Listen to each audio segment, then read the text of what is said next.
3 people have been rushed to hospital this morning after a cash-in-transit vehicle was blown up on Malendela Road in KwaMashu. That's in Durban. Emergency teams responded to that incident just after 6 this morning. An armoured vehicle was blown up and engulfed in flames. To get you a sense of what else we know, bring in the spokesperson for Emer-G-Med, that's Reenen, who joins us via our telephone line this morning. Carl, it's great to have you on the program. Thanks very much indeed for your time. I understand you're among the first people at the scene. What can you tell us about what you know to have happened? Good morning. Good morning to our viewers. Yes, so as you stated, just after 6 o'clock this morning, Emer-G-Med paramedics together with Netcare 911 and multiple other security services responded to reports of a cash-in-transit heist in KwaMashu's E section on the intersection of Queen Nandi Drive and Malendela Road. On arrival on scene, we found an armoured vehicle had been rammed by a luxury sedan and it had been bombed. The vehicle was well engulfed in flames, and the contents of the vehicle were strewn across the roadway. And 3 occupants of the armoured vehicle were treated for injuries ranging from minor to moderate, and they were taken through to hospital for further care. Do we know if any money has been taken? At this point, we're not at liberty to comment on that. That would need to come from the South African Police Services, as it is an active crime scene and under investigation.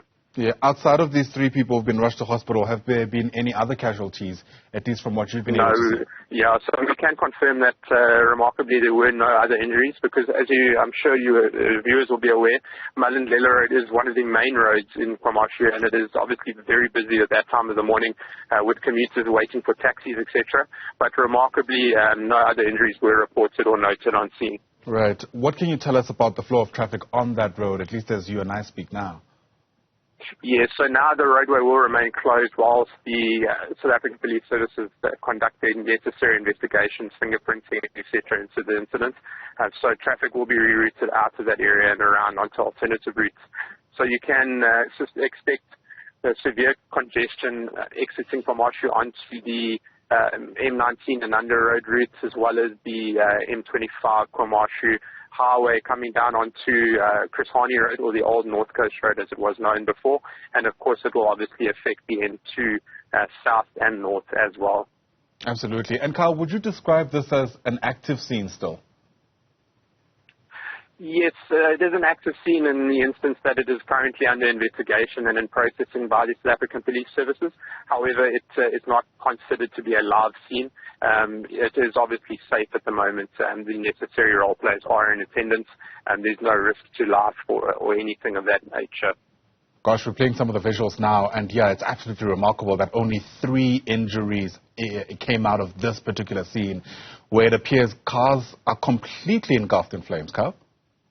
Yes, yeah, as I said, the luxury Mercedes-Benz was used to ram the armoured vehicle, and then the armoured vehicle was blown up. So both of those vehicles were well engulfed in flames when services arrived on scene, and then obviously the visuals that you can see that are coming out on social media depicts that as quite an inferno. Yeah. Are you able to infer from what at least you understand whether this was deliberate? You know, was this an accident or perhaps more nefarious motives? Yeah, so look, we're not crime scene experts, but obviously from the information that we've received, it was a cash-in-transit heist. It wasn't a road accident. Sure. All right. Carl van Reenen, thanks very much indeed for telling us what you can. Really do appreciate it. Carl, spokesperson for Emer-G-Med, a developing story sharply on our radar that 3 people only have been injured from that, we understand, and their injuries ranging from moderate to serious, and no other casualties, and that's despite both those vehicles, as I mentioned, completely engulfed in flames. We'll hopefully get more information from police about what happens on the way forward and what their investigations so far have revealed.